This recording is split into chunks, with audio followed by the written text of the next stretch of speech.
Vamos continuar então a meditação a respeito da vida de fé de José.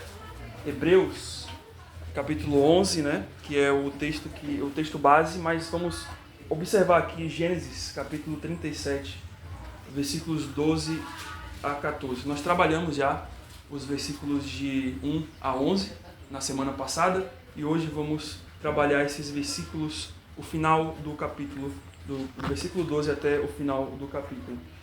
Então, Gênesis 37, versículos 12 a 14.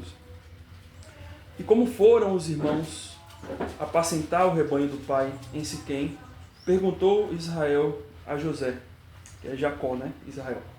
Não apacentam teus irmãos o rebanho em Siquém? Vem, enviar-te-ei a eles. Respondeu-lhe José. Eis-me aqui, disse-lhe Israel.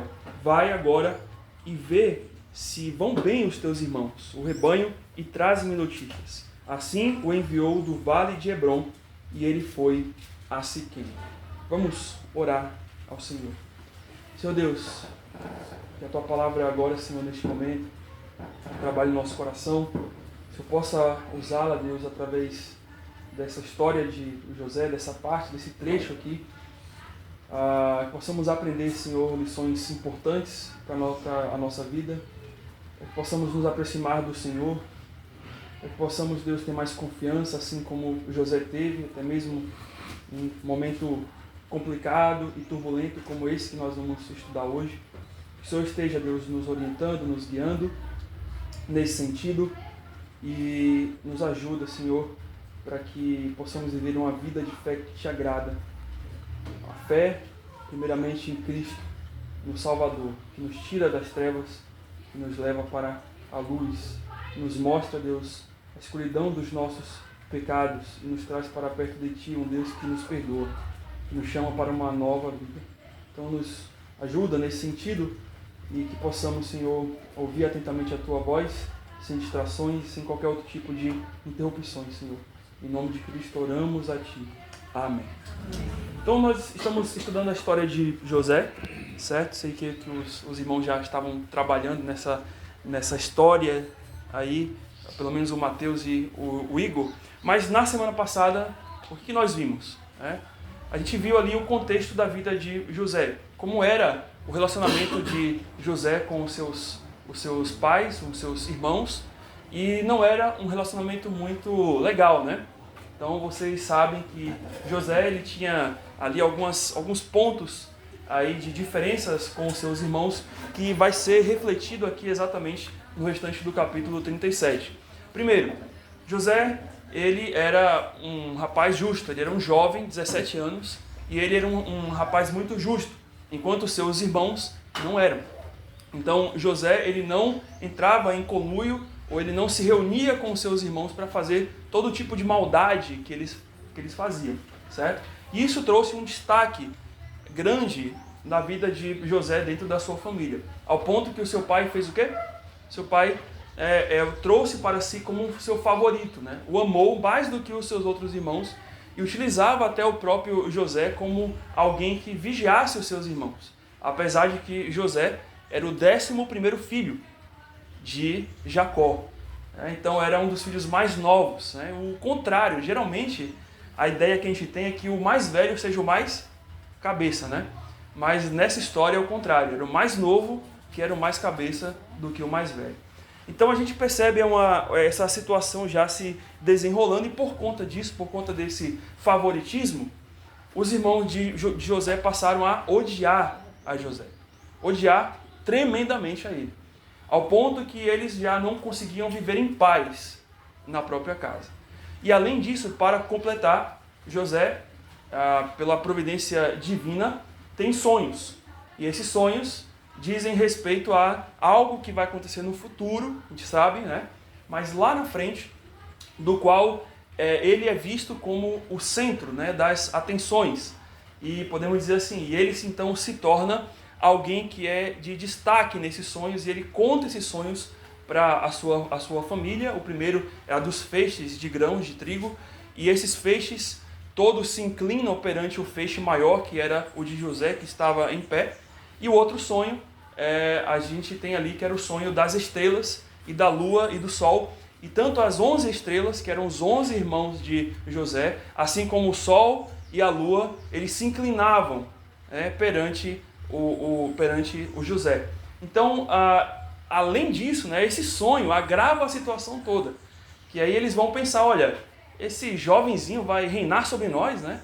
Esse nada aí, né? Então começou a piorar a situação. Ao ponto que agora, a partir dos versículos 12 a 14, a coisa vai realmente degringolar, vai embora, né? Vai para um nível até mesmo de algo mais físico. Não algo velado somente pela fala, mas algo mais físico. Então, quando a gente aprende aqui, claro, várias lições, mas quando um problema começa, nunca começa com um soco na cara, certo? Nunca começa com um chute, nunca começa com uma pedrada. A coisa sempre começa de modo bem sutil e bem suave.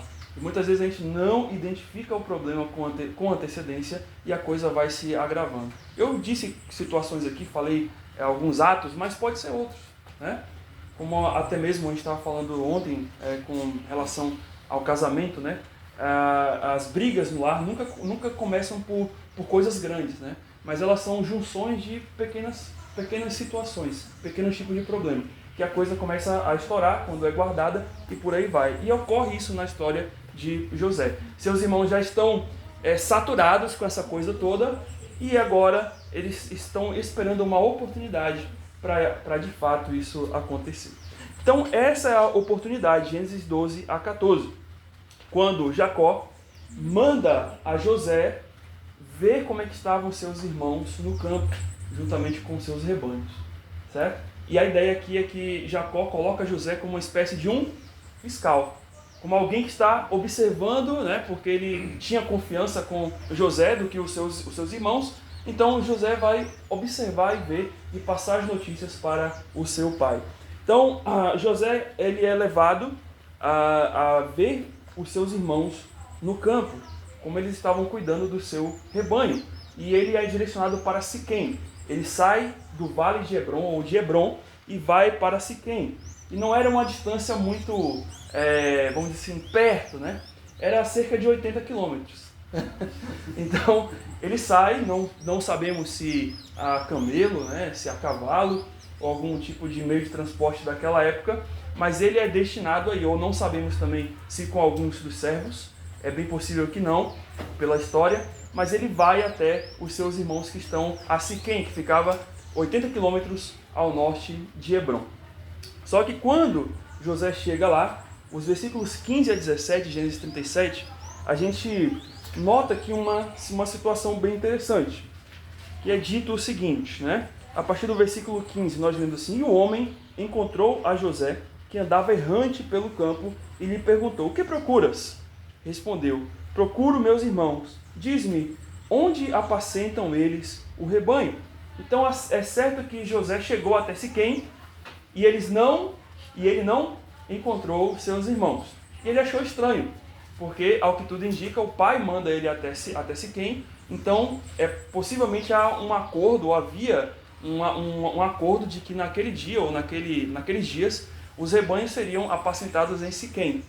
E ele chega lá e eles não estão. E o que ocorre? Disse-lhe o homem: Foram-se daqui, pois ouvi-los dizer: Vamos a Dotã. Então seguiu José atrás dos irmãos e os achou em Dotã. E Dotã era uma outra cidade que ficava a 20 quilômetros ao norte de Siquém. Então praticamente José ele andou uns 100 quilômetros aí até achar os seus irmãos. E eles estavam lá. Talvez não era o combinado, mas eles estavam lá. E aí notamos que, ao chegar em Siquém, José ele vê que os seus irmãos não estão lá, e ele roda, né, mais ali 20 quilômetros, certo? A gente não sabe o porquê que os irmãos de José, eles não apacentaram os rebanhos em Siquém dessa vez, mas foram para Dotã. A gente não tem essas informações, mas tudo indica, e aí a gente pode aqui conjecturar, né, supor, que talvez numa coisa boa. Vamos pensar que eles fossem pessoas muito boas, né? Que talvez não tinha pasto em Siquém, certo? E eles precisavam seguir mais adiante para poder achar um pasto melhor, certo? E esse é o lado bom. Mas podemos ver até pela história, pelo contexto da vida deles, que talvez eles estavam fazendo negócios escondidos em outra cidade, para que o seu pai não soubesse, certo? Então talvez eles estariam lá para isso. Eu creio que talvez que seria essa a possibilidade de estar acontecendo.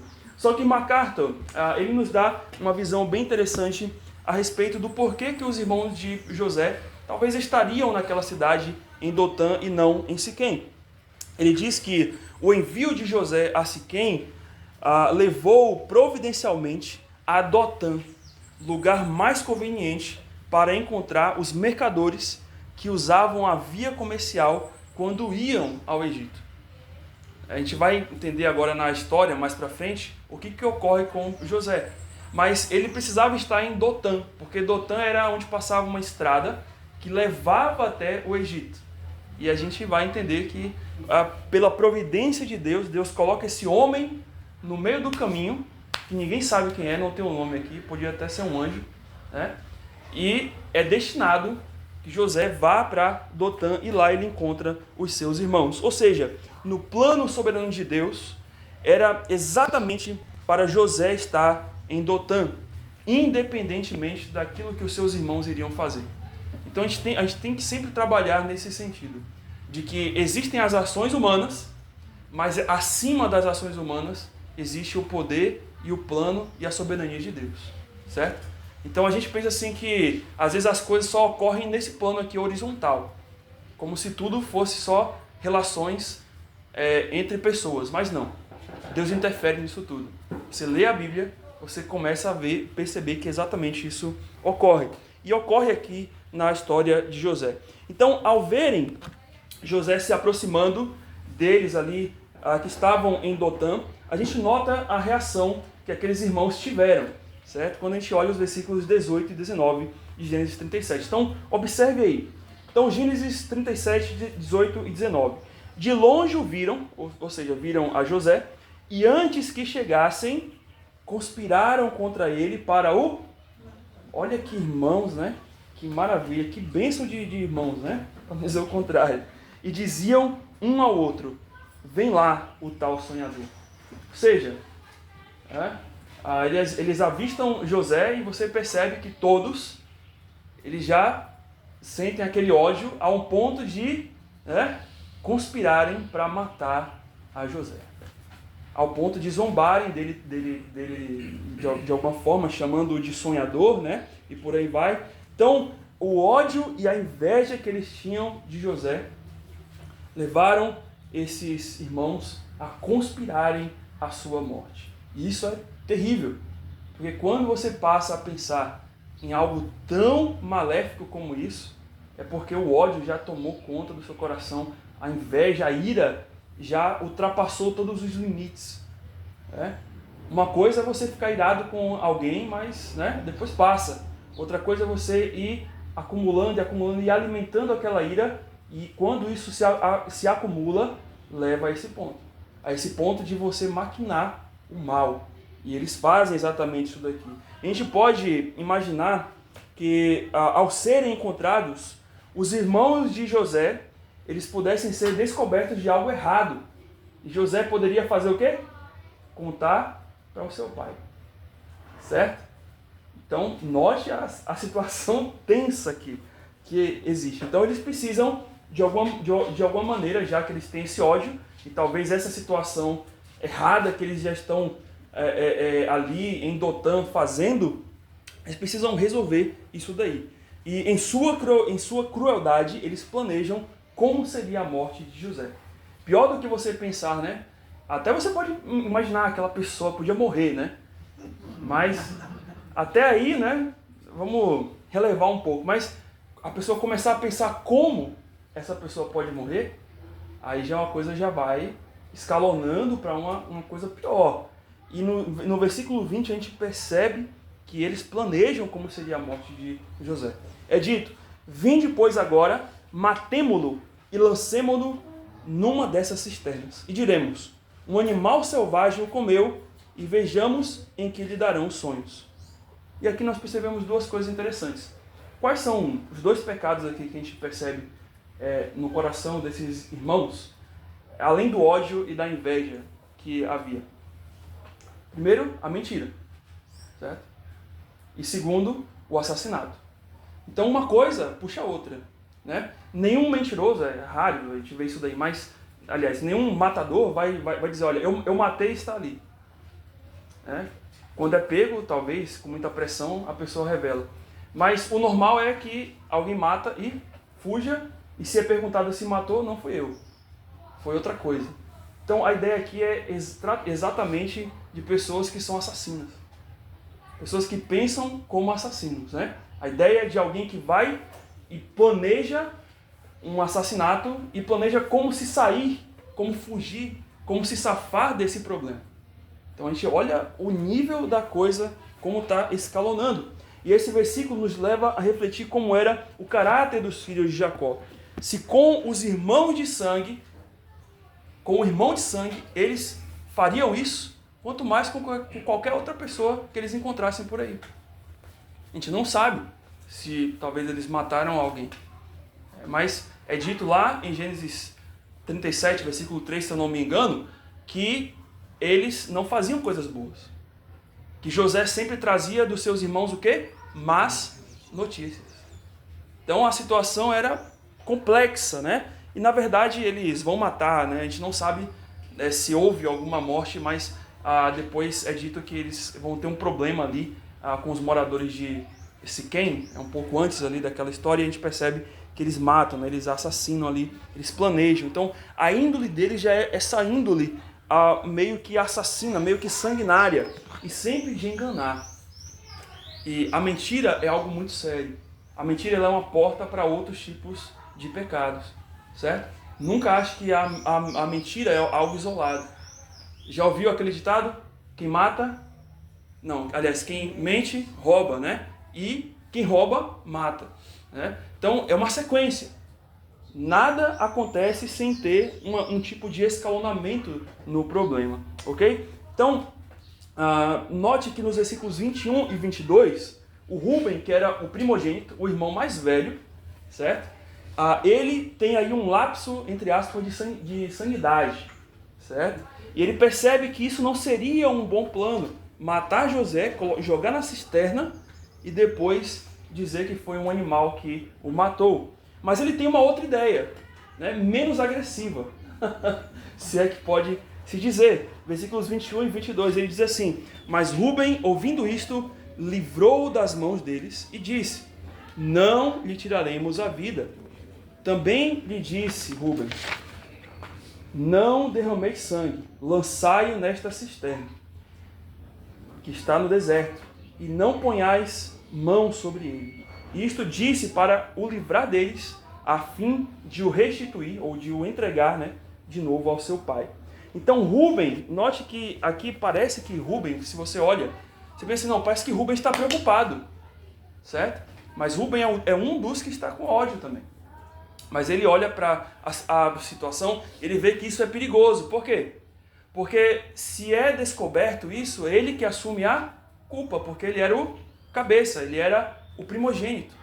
Então ele está preocupado mais com ele, tanto que ele não está nem aí para José, ele fala, olha, vamos jogar José na cisterna. Em outras palavras, Rúben, ele não confrontou diretamente os seus irmãos a respeito da sua maldade, em nenhum momento. Em nenhum momento ele falou assim, olha irmãos, vamos parar aqui, olha, a gente está pensando em coisas terríveis. Que é isso, né? Matar o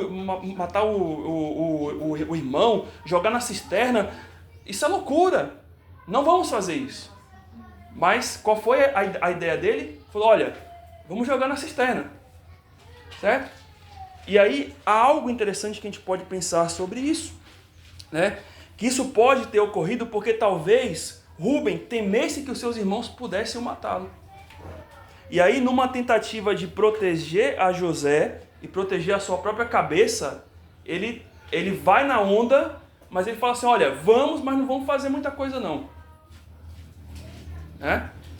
Porque José tem que ficar vivo. Pelo menos a gente vai tomar um carão do nosso pai, mas pelo menos ele vai estar vivo e a gente não vai morrer. Ou eu também não vou morrer. Então a ideia de Rúben foi atendida, conforme a gente vê os versículos 23 e 24. Quando é dito, mas logo que chegou José aos seus irmãos, despiram-no da túnica. Então José chegou até lá. Então nesse momento em que José está chegando, eles estão pensando nisso tudo. É possível que era algo bem plano, um pasto, uma campina. Então eles viram que José vinha bem de longe. Então eles vão ali maquinando até José chegar. Então quando José chega, eles tomam José, eles despem José da sua túnica, que é aquela túnica que foi dada pelo seu pai, a túnica de talar de mangas compridas que trazia, e tomando o lançaram na cisterna vazia, sem água. Jogaram José naquele lugar. E as cisternas do Oriente, os historiadores, e a gente conhece também cisternas, tem até hoje, nos dias de hoje, eram aqueles buracos grandes na terra, que tinham um formato de cilindro, uma garrafa, redondo, certo? E servia para, naquela época, armazenar água da chuva no inverno para utilizar no verão. Então aquela cisterna ela estava seca. Possivelmente a época era época de verão. Então não estava chovendo com muita frequência. E por conta disso, eles têm aquela cisterna ali vazia. E dentro dessa cisterna cabia muito bem qualquer pessoa, um homem, certo? Só que para sair dessa cisterna era um problema. Por quê? Porque geralmente uma cisterna dessa, talvez não como os dias de hoje, mas tinham 7 metros. Era o tamanho de um poste, de profundidade. Então a situação era complexa. Para alguém sair sozinho, precisava de uma corda, de um apoio. Até para jogar alguém era preciso uma corda. O profeta Jeremias, em Jeremias capítulo 38, 6, ele foi também um dos que experimentou, assim como José, ser lançado numa cisterna. Então é dito lá que eles colocaram o profeta lá de uma corda, eles desceram até o fim e Jeremias ficou ali e ficou por algum tempo ali. Então, você jogar alguém numa cisterna, naquela época, era uma maneira mais fácil de você não ver a morte da pessoa. Porque ela não conseguia sair, ok? Ela ficaria ali, iria ter fome, iria ter sede, E além disso, uma cisterna poderia ter o quê? Animais, cobras, aranhas, animais que podiam matar facilmente uma pessoa, ok? Então, olha o nível de crueldade, de maldade que essas pessoas têm ali, têm na mente, Então, a gente pode imaginar o sofrimento de José naquela cisterna, apesar de não termos em nenhum momento aqui o seu relato. Não é dito o que José falou, em nenhum momento aqui. É dito apenas o que aconteceu com ele. Então ele estava literalmente como? No fundo do poço, como alguém diz. No fundo do poço, praticamente sem perspectiva de sair vivo dali e diante da maldade dos seus irmãos. E na sequência a gente percebe o que esses irmãos eles fizeram depois que colocaram José na cisterna. Versículos 25 e 27. É dito que estes homens tomaram uma atitude de total apatia e frieza pelo seu irmão. Quando é dito que ele, assim, ora, sentando-se para comer pão, Então olha o que eles estavam fazendo, o que eles fizeram depois. Eles jogaram o irmão, acabaram de jogar o irmão na cisterna. E eles foram se sentar para comer pão. Ou seja, é como se alguém matasse alguém, e fosse, agora eu vou ali lanchar. Normal. Como se você tivesse acabado de, chegar do trabalho, acabado de atender alguém fora, dar um copo de água para alguém, você volta e continua fazendo aquilo que você estava fazendo. Então, perceba o nível de frieza que essas pessoas tinham.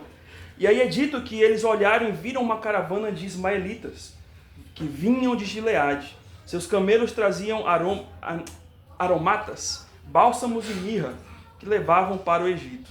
Então disse Judá, que era um outro irmão, aos seus irmãos: de que nos aproveita matar o nosso irmão e esconder-lhe o sangue? Vinde, vendamo-los aos ismaelitas. Não ponhamos sobre ele a mão, pois é nosso irmão e nossa carne. Seus irmãos concordaram. Né? E aqui, irmãos, é bem interessante. Parece que o ódio deles, né, quando a pessoa está com ódio, ela começa a fazer coisas sem pensar no que vem na sequência. Mas parece que quando eles pararam e foram comer o pãozinho, eles pensaram assim, o que nós fizemos? Né? O que nós fizemos? Por quê?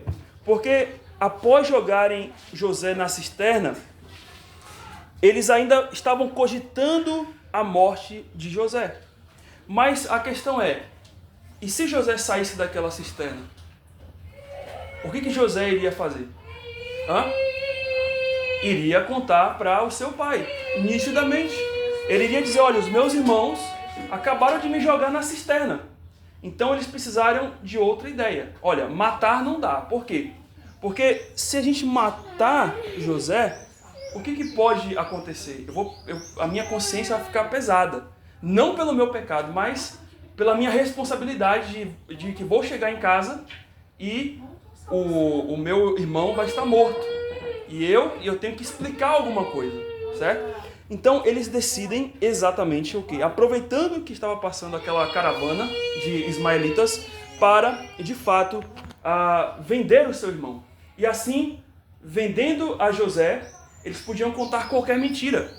E José, né, já estaria longe, muito longe, vendido como um escravo, como qualquer pessoa, e a história iria ficar guardada entre eles, certo? Imagine, olha o nível da coisa. Olha o escalonamento dessa situação. Então, note que eles não têm consciência, claro, do pecado que eles estão cometendo, mas note que na fala de Rúben, aqui, de Judá, perdão, ele está olhando mais para o retorno particular que ele teria, o ganho ou não que ele teria. Porque ele diz assim, o que nos aproveitaria matar o nosso irmão? Né? Se tivesse valor, talvez, né? Se tivesse alguma coisa boa que ele ganharia, talvez daria para poder matar, porque ele teria um ganho. Mas a ideia aqui dele é contrária, né? Olha, matando o meu irmão a gente não ganha nada, e só é prejuízo para a gente. Então ele está olhando para o ganho material e pessoal que ele tem, mas não para o pecado. A ideia de matar ou não tem essa de o ganho por matar, não existe isso. Matar é errado. Era para descer a consciência deles isso.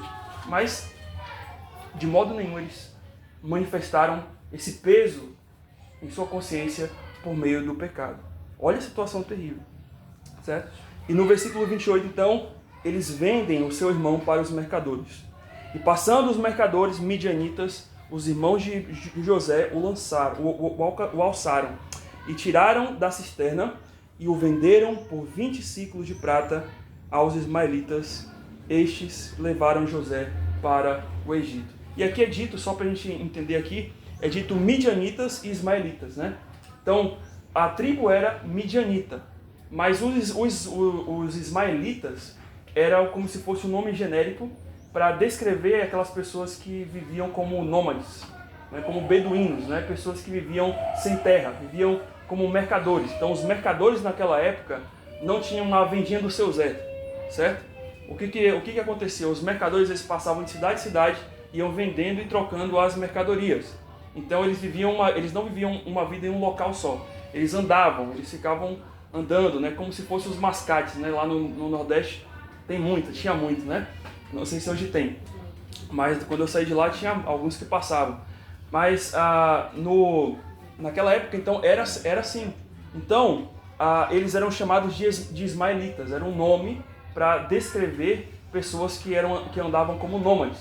Então não confunda, não é um erro bíblico por dizer que eram midianitas e depois ismaelitas, tá? Isso aqui não é um erro bíblico, ok? Então, mas eles venderam o seu irmão ali por 20 ciclos de prata. E aqui eu queria parar de poder falar um pouco dos irmãos de José e gostaria de focar exatamente na vida de José, nesse momento de José. Então, olhando um pouco para José, a gente pode olhar para o poço que José estava como um meio providencial de salvação para ele, né? Porque imagine se aqueles que estavam ali com tanto ódio que tinham, não jogassem José naquele poço, o que poderia acontecer? Literalmente, José poderia ser morto. Então, o fato deles lançarem José lá no poço fizeram com que eles pudessem parar e pensar no que eles estavam fazendo. Ok? Então, isso aqui é interessante, irmãos, porque aquele terrível poço de Dotã foi a providência de Deus para que ele, José, não pudesse ser morto pelos seus irmãos que estavam ávidos, com muito ódio. E aqui nós aprendemos algo bem interessante. Aqui nós aprendemos, irmãos, que existem poços onde somos lançados, dos quais se tornam refúgio contra coisas piores. Então, às vezes você pensa, eu estou no fundo do poço, e você fala, não tem nada pior do que o fundo do poço. Mas olhando para a história de José, você vai dizer o quê? Tem. Então, no fundo do poço, lembre-se, tem algo pior. Olhando para a vida espiritual, a gente pode dizer o quê? O que seria pior do que o nosso fundo do poço? A morte eterna. Então José estava fadado a morrer, fisicamente, ao menos. Mas olhando de um modo espiritual, nós podemos às vezes pensar, puxa, mas está tão difícil a minha vida, eu me sinto no fundo do poço. Não tem mais jeito, não tem mais solução, não tem mais esperança. Eu olho para baixo é chão, para o lado é parede, para cima é um buraco que eu não consigo alcançar para poder sair daqui. Mas existe algo pior do que o fundo do poço, do ponto de vista espiritual, que é a morte eterna. Mas Deus exatamente colocou José naquele ponto, naquele poço, porque tinha algo pior. E aquele poço serviu como se fosse uma proteção, um refúgio provisório que Deus providenciou contra perigos maiores. E aqui a gente pode dizer que as bênçãos do Senhor não se encontram somente nos altos dos montes, mas também nos profundos poços da vida. Então, quando você olhar, a gente cantou agora os hinos, sobre confiança, cantamos hinos sobre provações. Então, quando você vê que a luta está grande, lembre-se de José no poço. Então, foi preciso que José passasse por aquele poço. Foi preciso que Deus, ou é preciso que Deus muitas vezes nos lance em locais de fornalha, em covas com leões, em situações que possam ser desagradáveis. Mas tudo isso está cooperando para o nosso crescimento em fé. E eu sempre tenho dito isso. O que é mais importante para Deus na sua vida não é o que Deus te dá aqui. É o que Deus vai te conceder no céu. Ok? Então tem muita igreja por aí que está só pregando e falando o que Deus pode fazer aqui. Mas o meu Deus, o Deus que eu creio, Ele já me fez tudo aqui, que é a vida eterna que Ele vai me entregar no céu. Então, essa é a principal razão pelo qual nós precisamos ter atenção na palavra de Deus. Porque o Senhor Jesus diz que julgaste nelas a vida eterna, e são elas mesmas que testificam de mim. Então, quando a gente olha para as Escrituras, quando a gente olha para uma história dessa, a gente vê que Deus está sempre providenciando salvação ao seu povo. E salvação nas horas mais difíceis, para que eles pudessem ter fé, confiar e saber que Deus é a sua provisão. Okay? Deus não é um Deus de barganha, não é esse Deus por aí que você vai, pega um copo de água, leva um pouco de óleo, de não sei o que, de foto de gente para poder curar. Deus não precisa disso. Deus pode dar uma palavra e curar qualquer um a qualquer momento. Deus pode fazer, só que Deus não está interessado nisso, não é razão pelo qual ele entregou essa palavra. Ele quer que as pessoas creiam nele. Porque o que adianta o homem ganhar o mundo inteiro e perder a sua alma? E tem muita gente por aí que parece que Deus me abençoou, mas e aí? E se tu morrer hoje, tu vai para onde? A pessoa não sabe. Você vai para o céu? Ah não, eu não sei. Tem que ver, né? Se eu fiz coisas boas, talvez eu esteja no céu. Se estou fazendo coisas más, talvez não entendeu a salvação. Não entendeu o que é o Evangelho. Não entendeu que o Evangelho não é por meio de obras, para que ninguém se glorie, mas é pela fé. Sempre foi pela fé. Então a gente percebe exatamente aqui Deus levando José a ter essa fé. Ter essa fé nele, acreditar nele. Thomas vai dizer que as circunstâncias favoráveis nem sempre são a vontade de Deus. Tem muita gente que pensa isso, Aconteceu uma bênção, então foi Deus. Esqueça.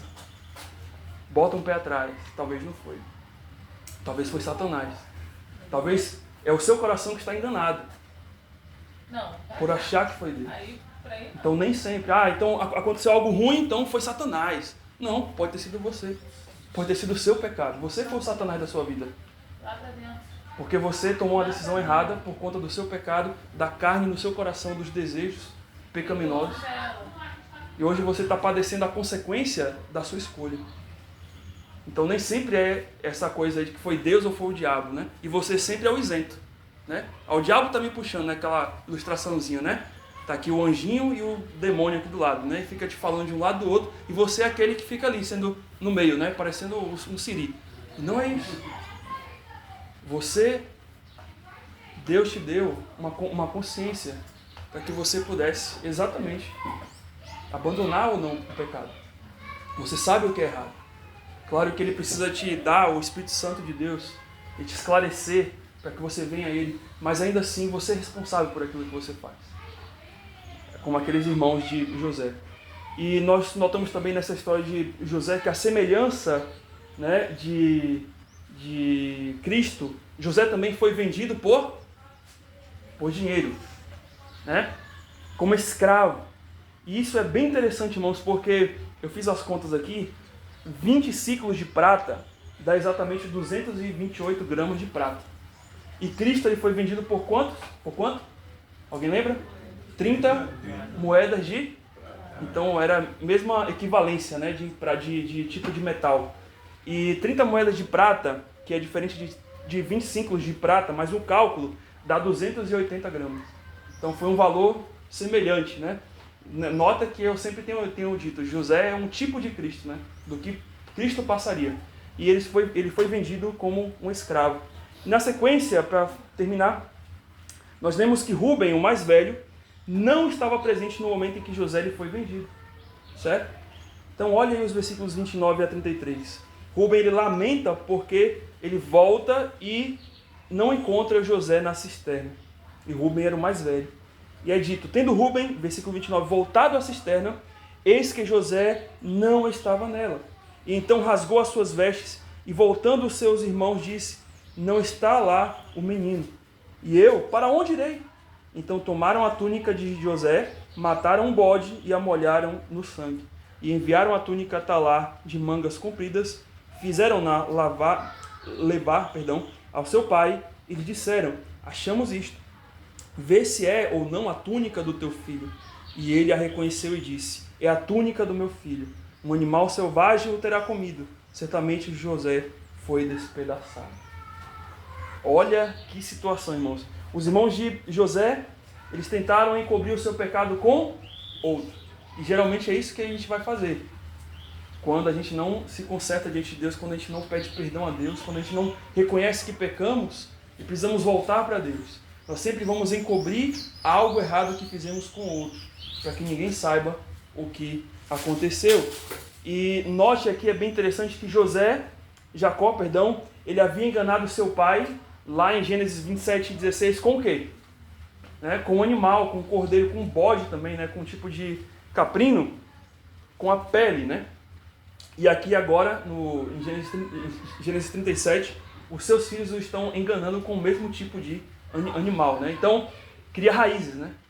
Então, aquilo que a gente está fazendo tem uma consequência, né? E claro que Deus permite que isso ocorra, tem um propósito maior, mas é nítido a gente ver aqui as certas coincidências, né? Dentro do texto. E na sequência, versículos 34 a 36, para poder fechar, a gente percebe a tristeza de Jacó, né? Que não sabia até então que ele estava sendo enganado por seus filhos. E talvez Jacó ele até mesmo se sentiu culpado. Talvez os próprios filhos armaram tudo isso para que Jacó se sentisse culpado pelo fato de ter deixado José sair de Hebrom e ir até o encontro deles. Certo? E aí a gente percebe aqui ele dizendo, então Jacó rasgou as suas vestes e se cingiu de pano de saco e lamentou o filho por muitos dias. Levantaram-se todos os seus filhos e todas as suas filhas para o consolarem. Ele, porém, recusou ser consolado e disse, chorando descerei ao meu filho até a sepultura. E de fato chorou seu pai. Entre mentes, os midianitas venderam José no Egito a Potifar, oficial de Faraó, comandante da guarda. E aqui, olhando para os irmãos de José, a gente percebe até onde pode ir a maldade, o pecado dessas pessoas, quando elas deixam, ou até mesmo nós podemos, quando deixamos que o ódio e a inveja entrem em nosso coração de tal maneira, ou se manifestem em nosso coração de tal maneira.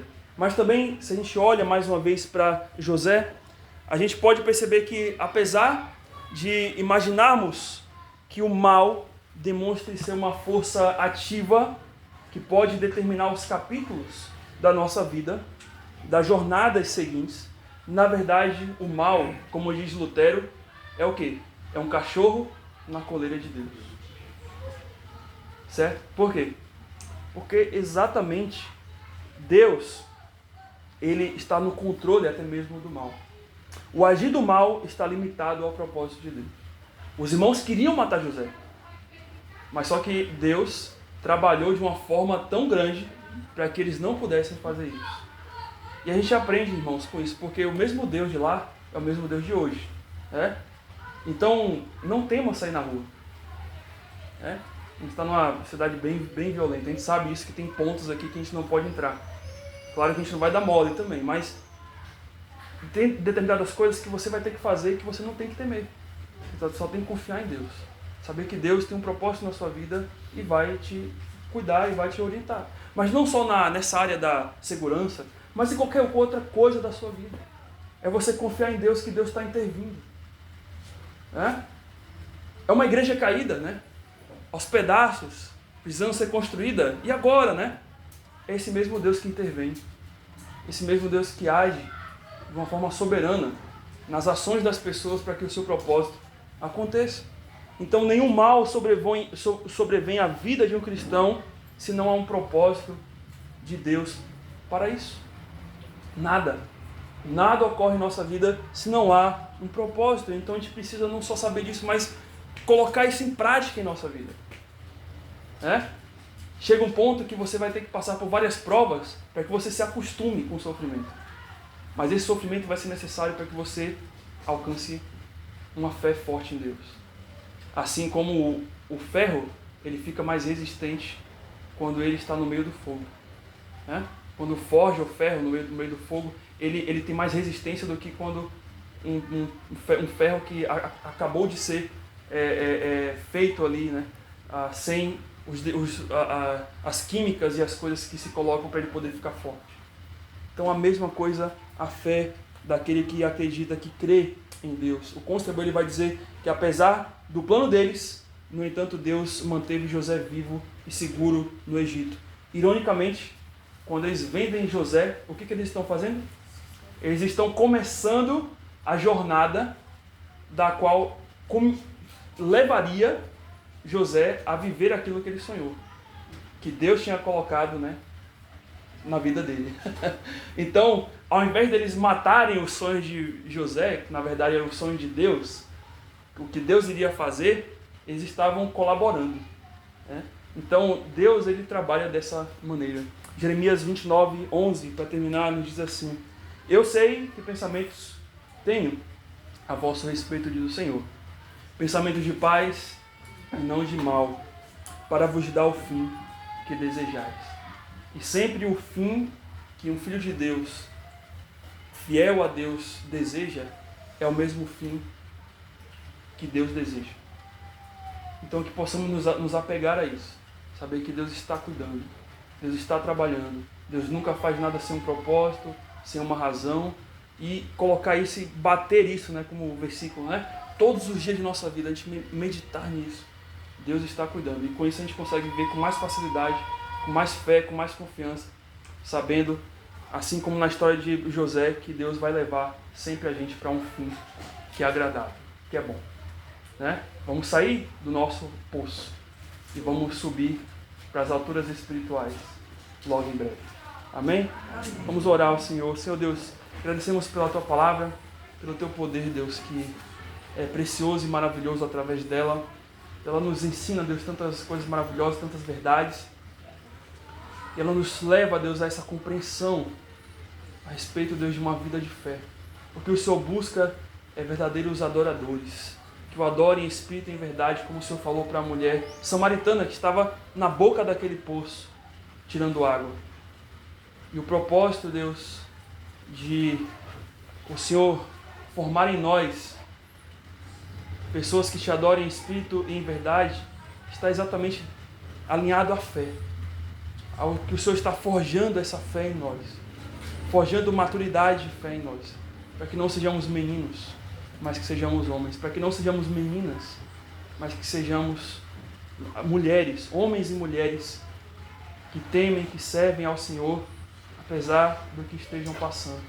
Para a tua honra e para a tua glória, nos ajuda, Deus, nesse sentido, e nos conduz para que possamos viver isso a partir deste momento, durante nossa semana e nossos próximos dias. Em nome de Cristo. Amém.